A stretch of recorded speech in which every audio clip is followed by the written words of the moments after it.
Morning, and welcome to Redeemer Lutheran Church in Columbia, South Carolina, where we're part of the ELCA. I'm Pastor Gary Lodeholt. When I was a child, Christmas was absolute torture for me. I didn't realize at the time that I was living out an important point Paul makes about our salvation. You see, I know that in many families, presents aren't put out until after the children go to bed on Christmas Eve. They go to bed with an empty floor under the tree and awake on Christmas Day to find presents ready and waiting. That's not how it worked in my family.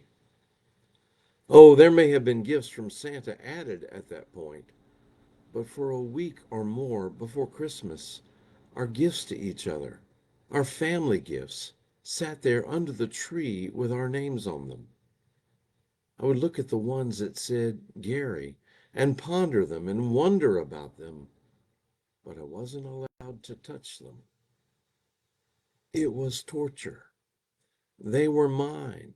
They were there, but in a way, not yet. I knew on Christmas Day that anticipation would end in great joy. But to put it in theological terms, I was experiencing the already, but the not yet. This week we are looking at St. Paul's views on salvation, and that official term, the already, but the not yet, plays an important role in his thought.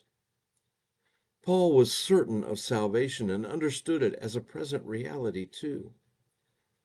Nevertheless, Paul knew that our life now pales in comparison to the glory that we will have when we are gathered to Christ.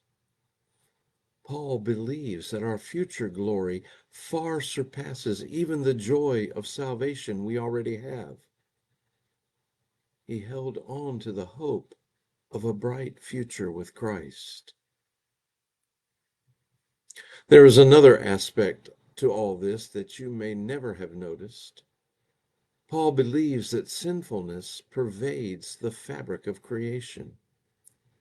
When he says all have sinned and fallen short of the glory of God, he doesn't mean just people. He means all creation. That tree outside is now an imperfect version of what a tree should be, for example. And as Paul says in Romans 8, all creation is waiting with eager longing for the redemption that awaits us in Christ Jesus. In other words, when the final redemption comes, not only will we be made new, but so will all creation.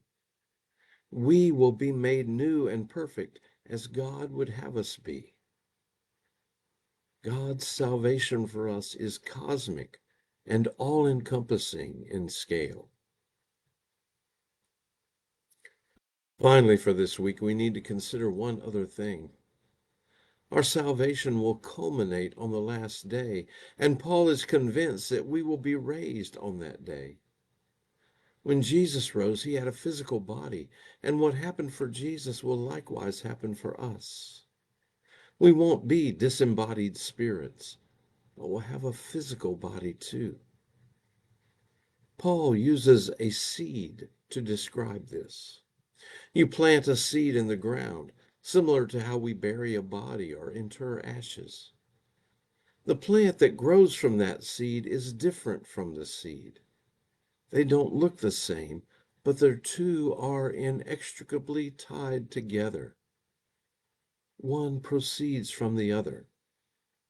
Just so, Paul says, our heavenly bodies will be different from the ones we have now, but still connected to and tied to it. And we will have personhood in the saved life. In other words, there will be something in us that will be recognizable to our loved ones who have gone before and who come after us. One thing salvation means is that we will share all the joys of heaven with those we love. In the end, Paul wants believers to know that salvation is not just forgiveness of the past or strength for the present. It is also hope for the future. a future where Christ returns, the dead rise, creation is renewed, and God dwells with God's people forever. The story of the world does not end in decay, but in renewal. The story of the believer does not end in death, but in resurrection. The story of salvation does not end in struggle, but in glory. This is our hope. This is our future. This is the promise of God. Thanks for watching and sharing these moments with me.